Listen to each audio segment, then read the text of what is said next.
बलिदानी त्यागी और तपस्वी जन्म लेते रहे, ऐसी रही भारत महान की परंपरा। भूखे रहे या की रोटी घास की चुनी हुई, किंतु झुकी नहीं राष्ट्र स्वाभिमान की परंपरा। शत्रुओं को भूलकर देते नहीं क्षमादान, ये थी राष्ट्रद्रोह के निदान की परंपरा। दो तो युद्ध में शहीद, दो चीने गए दीवार, पर टूटने नहीं दी बलिदान की परंपरा। देखियो मित्रों, भाइयों, बंधुओं, भारत की धरती ने अनेकों अनेक वीर, हुतात्मा, योगी, तपस्वी, त्यागी, बलिदानी और ऋषि मुनि पैदा किए हैं। आज भी भारत वीरों बलिदानों की धरती मानी जाती है। इतिहास में कुछ काल ऐसे रहे हैं जब मुसलमानों या इस्लामिस्टों और ईसाइयों का यह देश गुलाम बन गया था। आप यकीन नहीं करेंगे कि वो कौन सी गीता थी, कौन सा धर्मशास्त्र था, कौन सा उपनिषद था, जिसको पढ़ के भगत सिंह के मस्तिष्क में क्रांति की ज्वाला भभक उठी थी। और ये 20 साल का साधारण सा युवक, गांव देहात में रहने वाला युवक, अपने देश और धर्म की सुरक्षा के लिए, भारत माता की स्वतंत्रता के लिए बलिदान होने को प्रस्तुत हो गया था।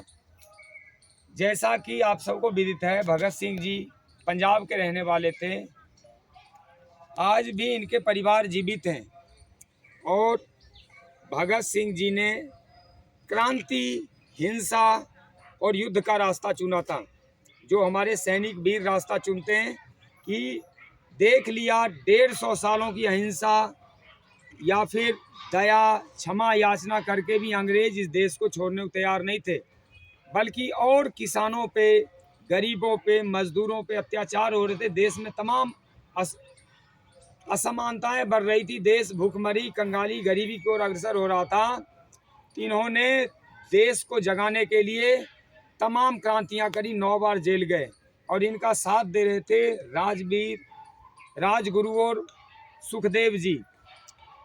लॉर्ड, जब इन्होंने असेंबली में बम फोड़े थे तो उसके एवज में इनको जेल में बंद कर दिया गया और फांसी की सजा सुना दी गई। इरविन और गांधी के बीच समझौता हुआ था, उसमें यह माना जा रहा था कि गांधी भगत सिंह का मुद्दा उठा के उसको बचा लेंगे, फांसी होने से बचा लेंगे, लेकिन गांधी जी ने बिल्कुल प्रयास ही नहीं किया, बल्कि गांधी जी चाहते थे कि भगत सिंह बलिदान हो जाए, खत्म हो जाए।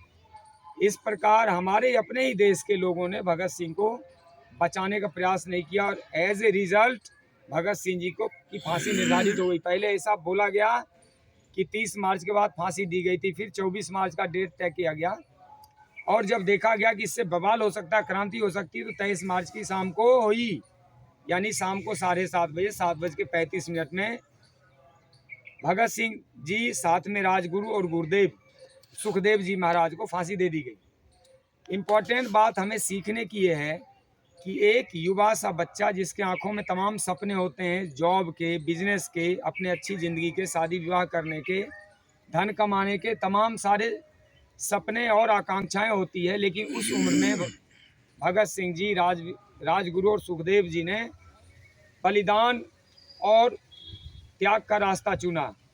दरअसल भगत सिंह जी गीता के सच्चे अनुयायी थे। भगवान कृष्ण की जो शिक्षा अर्जुन को मिली थी, वह अर्जुन की शिक्षा इन्होंने ही ग्रहण करी थी। इन्होंने कहा कि देखो, शरीर तो मर जाता है, आत्मा मरती नहीं, मैं तो फिर भी नहीं मरूंगा, देह धारण करके फिर से आ जाऊंगा, लेकिन भारत के अंदर स्वतंत्रता प्राप्ति की एक चाह उठेगी, एक क्रांति की ज्वाला उठेगी जो अंग्रेजों के राज्य को, इनके प्रशासन व्यवस्था को ध्वस्त करके रख देगा।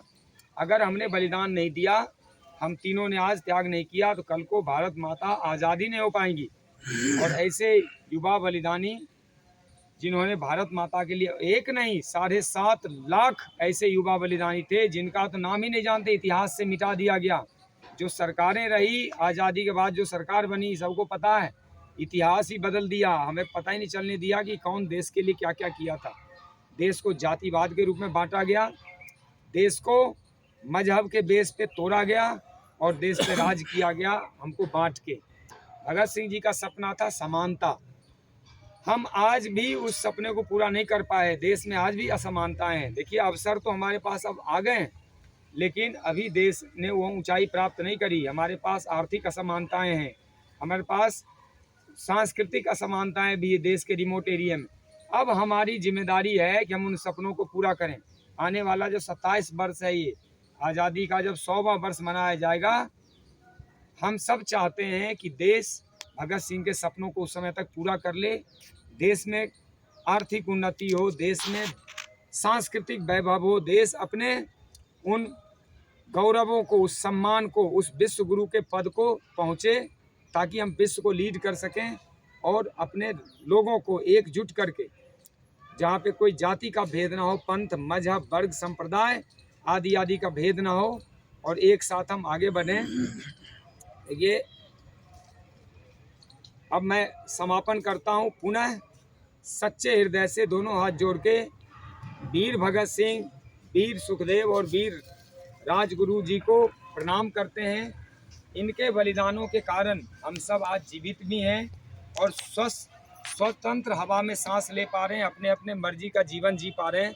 ऐसे ऐसे बलिदानियों को हम हृदय से नमन करते हैं। और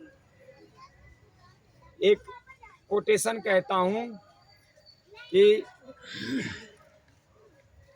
युगों युगों तक इस दुनिया में भारत माँ तेरी शान रहे, राम कृष्ण गौतम और नानक वाली यह पहचान रहे। रामायण, गीता, उपनिषद, गुरु ग्रंथ साहिब हो बेशक हमारे होठों पे, लेकिन सबसे पहले हर एक दिल में हिंदुस्तान रहे। लेकिन सबसे पहले हर एक दिल में हिंदुस्तान रहे। लेकिन सबसे पहले हर एक दिल में हिंदुस्तान रहे। बोलिए भारत माता की जय। भारत के वीर बलिदानी सैनिकों की जय। गौ माता की जय। गंगा मैया की जय। मर्यादा पुरुषोत्तम श्री रामचंद्र की जय। योगेश्वर श्री कृष्ण की जय। बजरंग बली हनुमान की जय। हर हर महादेव, हर हर महादेव, हर हर महादेव। जिस समय भगत सिंह फांसी पर लटकने जा रहे थे, उस समय की बात एक लाइन बोल। भगत सिंह बोले ना, अभी भगत सिंह, राजगुरु, सुखदेव तीनों चल रहे थे फांसी पर लटकने के लिए। उस समय उनका वजन नहीं घटा और उस समय वो गाते जा रहे थे कि दम निकले इस देश के खातिर बस इतना अरमान है। अरे दम निकले इस देश के खातिर बस इतना अरमान है। एक बार इस राह पे मरना 100 जन्मों का समान है। अरे देख वीरों की कुर्बानी अपना दिल भी डोला। माई रंग दे बसंती चोला, माई रंग दे बसंती चोला। भारत माता की जय। भारत माता की जय। अब इन्होंने सारे लोगों को शिक्षा दिया है, तो हमें क्या करना है? हमें यही करना है और इस लाइन को सदा जीवन में याद रखना है कि हम जिएंगे और मरेंगे। जीना तो है, बता दिए, मरना है, बता दिए, और आना भी है। इस चमन में हम लोग फिर से आएंगे, इस बहारों का हवा हम फिर लेंगे। तो इसलिए हमें याद रखना है तमाम बच्चों कि हम जिएंगे और मरेंगे। भगत सिंह की तरह हम जिएंगे और मरेंगे।